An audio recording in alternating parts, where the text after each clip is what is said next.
Always take a photo of the grave once you've prepared it for All Saints' Day. This may seem strange, but it's a proven method. Unfortunately, cemeteries still attract thieves who look for impressive candles or bouquets left on graves. They take these items to resell or place on their own relatives' graves. That's why this tip I've shown you is worth trying. A photo with the specific arrangement can help you track down a thief. Take this to the cemetery to avoid any problems. This is how you can secure your floral arrangements and candles from theft. Unfortunately, thieves still roam cemeteries, waiting for decorative candles and arrangements left on gravestones. They take them to resell or place on their relatives' graves. This year, the problem might be even more severe. Here's a solution. First, equip yourself with a marker and bring it with you to the cemetery. Then, label all your candles and arrangements. You can write the name or surname of the deceased, or just their initials, or whatever you prefer. This way, a potential thief is less likely to steal anything from the gravestone, as they won't be able to sell marked candles. Before All Saints' Day, everyone invests in candles and floral arrangements. That's why it's worth using this trick I showed you. It will minimize the risk of theft and reduce the chance that a thief will target our decorations on the grave. Take pasta to the cemetery. It might seem unusual to bring food to a cemetery, but pasta can be very useful and make it much easier to tend to your loved ones' graves. We've all had trouble lighting candles with matches or a lighter. Using pasta will solve this problem for good. You're probably wondering which type of pasta to use. Of course, the longest one, spaghetti. It's the perfect alternative to short matches that can risk burning your hands. Just light it with a lighter and use it to ignite the candle.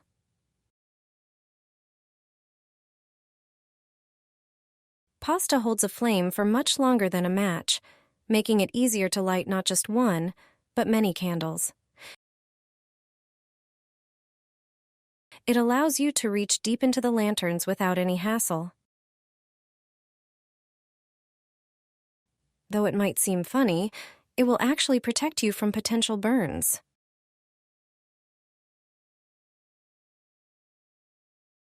Make a bouquet for a grave for $5.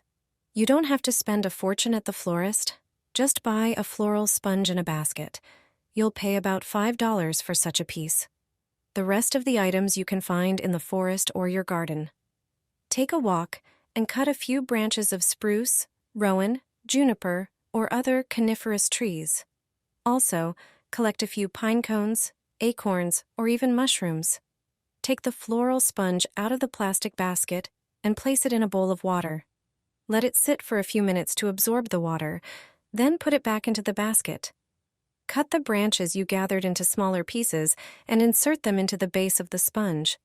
Place the longest branches at the ends of the basket to create an elongated shape. Once you've placed the branches around the entire bouquet, take a different type of branch and create another layer. This time, arrange them at a slight angle to lift them from the base. I use silver spruce for this.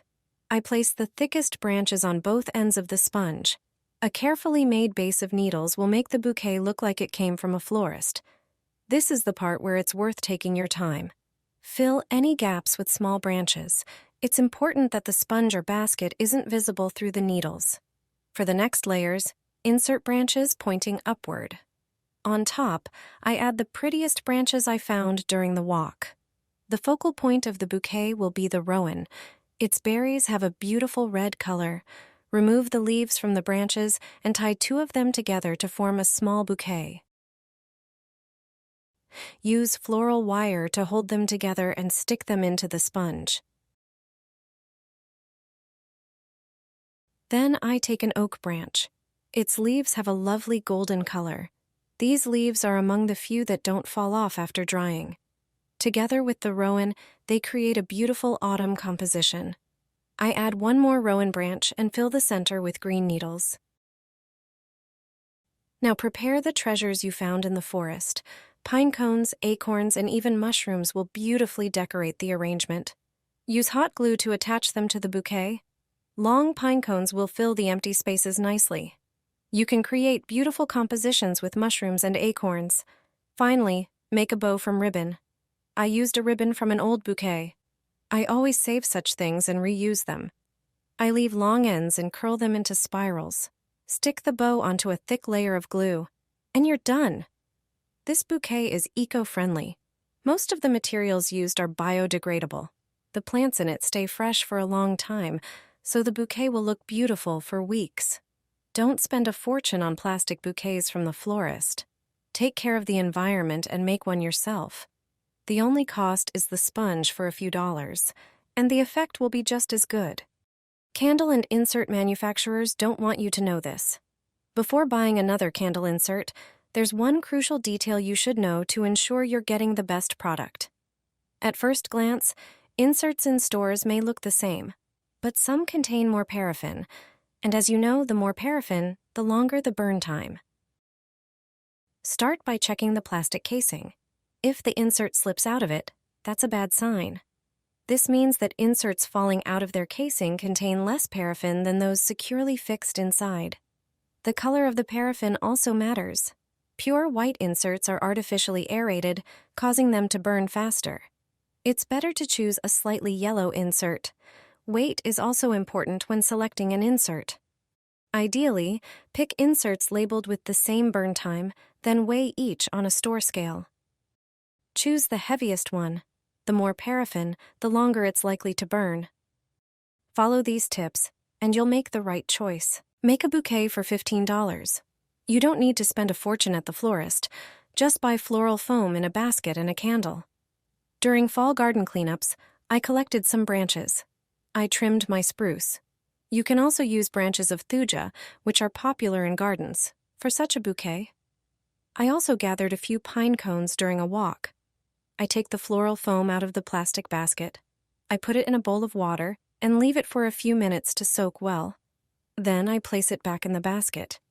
Using hot glue, I attach the candle, making sure it's right in the center of the foam. I don't skimp on the glue to ensure it's firmly attached. I cut the branches into smaller pieces and insert them into the base of the foam. At first, I insert evenly sized branches from each side of the foam to create a round shape. The next layer of branches is inserted at an angle, going upwards. I fill in the spaces between the branches with small trimmings, so that the foam and basket don't show through. I save the prettiest branches for the second layer and continue to fill in the arrangement. I try to choose the branches so that they form a circle. It's important for the needles to surround the candle but not cover it. I densify the arrangement with trimmings. Finally, I take decorative branches with a warm tone and spread them throughout the bouquet. To finish, I take the pine cones and attach them to the branches using hot glue, doing this randomly to make it look natural. This bouquet is simple to make. I completed it in 30 minutes and paid only $15 for it. It looks natural and elegant and stays fresh for a long time. You can also find a video on my channel with instructions for a lush bouquet for $5. The link to the video is in the description. Let me know in the comments which bouquet you like the most.